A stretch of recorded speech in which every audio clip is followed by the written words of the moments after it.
Hello दोस्तों, स्वागत है आपका हमारे YouTube चैनल मनमोजी कपल पर।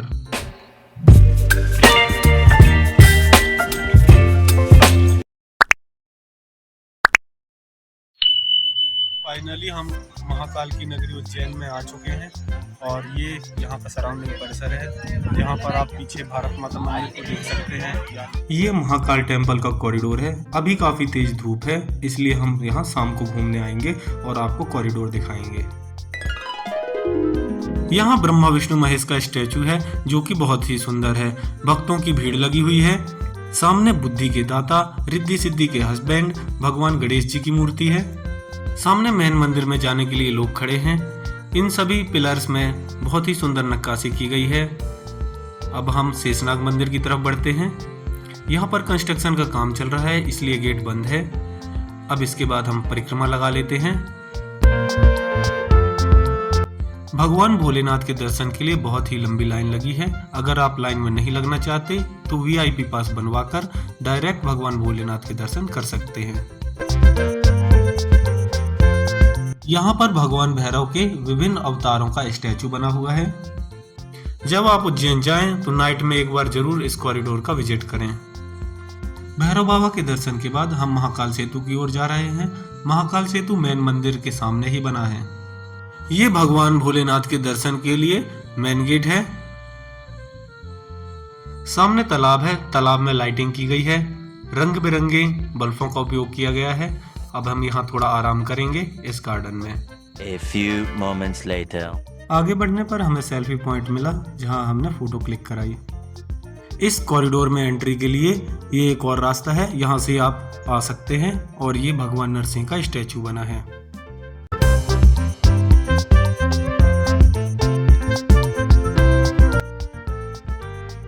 ये समुद्र मंथन का सीन है। इसमें प्राणियों के हित के लिए शंकर भगवान ने जहर पी लिया और उसके पश्चात ये रावण जब कैलाश पर्वत उठाया हुआ था उसका दृश्य है। चलिए आगे बढ़ते हैं।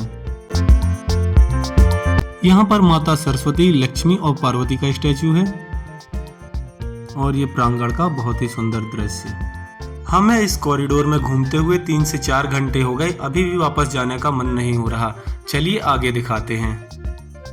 ये भगवान शंकर के बारात का दृश्य है। चलिए हम लोग भी बारात में शामिल हो जाते हैं। इन दीवारों पर माता अनसुईया की कथा का वर्णन है। साथ ही साथ भगवान मंगलनाथ की कथा का वर्णन है जो कि अवंतिका के पुत्र थे। ये भगवान शिव के सर पर चांद सजाने का दृश्य है। इन दीवारों पर उज्जैन से रिलेटेड इतिहास की कहानियों का चित्रण है। यहाँ तालाब के किनारे श्री काल भैरव जी का स्टैचू बना है।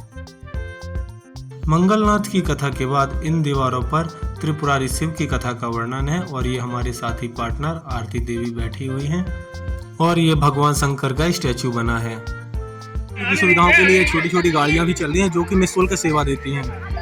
हम मानसरोवर गेट पर पहुंच चुके हैं जो कि यहाँ से अभी एंट्री चालू नहीं होगी, लेकिन कुछ समय पश्चात यहाँ से भी एंट्री चालू होगी। महाकालेश्वर मंदिर में आने के लिए बहुत सारी एंट्रियां हैं, बहुत सारे गेट हैं, जिसमें से एक ये भी है। उसके पश्चात प्रांगण का सबसे सुंदर रूप ये यहाँ भगवान शिव शंकर का त्रिशूल, डमरू और चंद्रमा है। इस परिसर में भगवान शिव के बहुत सारे स्टैचू हैं। यहाँ एक और स्टैचू है। चलिए नजदीक से आपको दर्शन कराते हैं और मिलकर परिक्रमा करते हैं।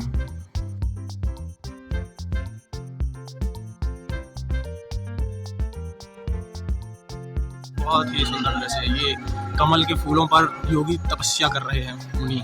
यहाँ से ये पूरे कमल के पुष्प पर ये सभी योगी विद्वान हैं जो कि तपस्या कर रहे हैं।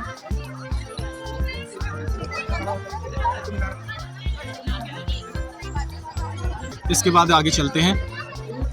यहाँ पर बहुत ही सुंदर मंडप बना हुआ है।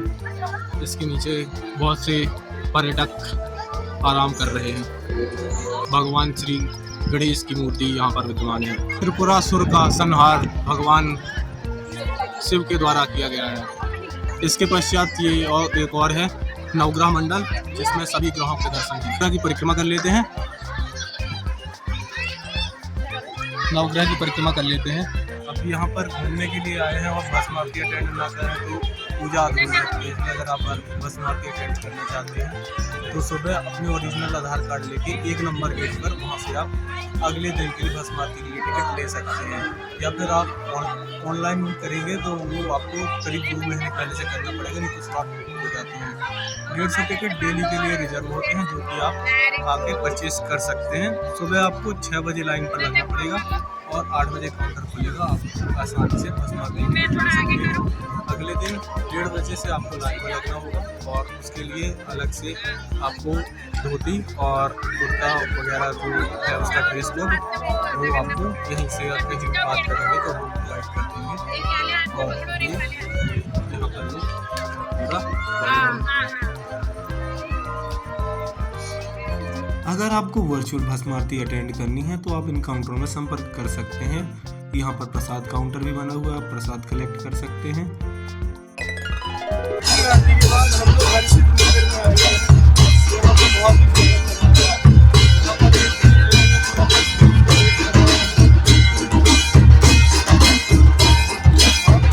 मंदिर के अंदर जा रहे हैं। जहाँ छिपरा तट पर आ गए हैं, यहाँ बहुत ही सुंदर व्यू है। ये छिपरा तट पर आरती शुरू हो गई है और यहाँ का सुहावना दृश्य धीरे धीरे जल आरती के ठाती आरती